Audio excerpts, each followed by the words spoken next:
मुंबईतील राणीच्या बागेच्या धर्तीवर ठाण्यातही होणार प्राणी संग्रहालय व उद्यान। ठाणे महानगरपालिका क्षेत्रामध्ये हावरे सिटी जवळील नॅशनल पार्कचा एरिया सोडून वन खात्याचा 150 एकर जमिनीवर हे प्रकल्प आकार घेणार आहेत। मंगळवारी आमदार प्रताप सरनाईक यांनी मुख्यमंत्री एकनाथ शिंदे यांच्याकडे विनंती केली, त्यास मान्यता देऊन वन खात्याच्या प्रधान सचिव व उपस्थित अधिकाऱ्यांवर त्यावर ताबडतोब कार्यवाही करण्याचे आदेश दिले आहेत। मंगळवारी विधानभवनमध्ये शिंदे यांच्या उपस्थितीत मीटिंग पार पडली।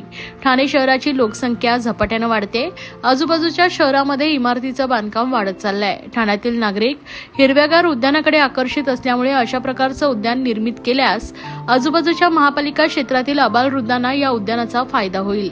त्यानुसार या 150 एकर जागेवर बांबूच्या झाडाबरोबरच इतरही झाडांची लागवड होणार आहे। तसेच विविध प्रकारचे प्राणी व पक्षी सुद्धा या उद्यानामध्ये उपलब्ध होणार आहेत। वन खात्याच्या नियमानुसार या ठिकाणी कुठल्याही प्रकारचं बांधकाम न करता फक्त प्राण्यांच्या सुरक्षिततेच्या दृष्टीने जेवढं बांधकाम करता येईल तेवढंच बांधकाम करण्यात यावं।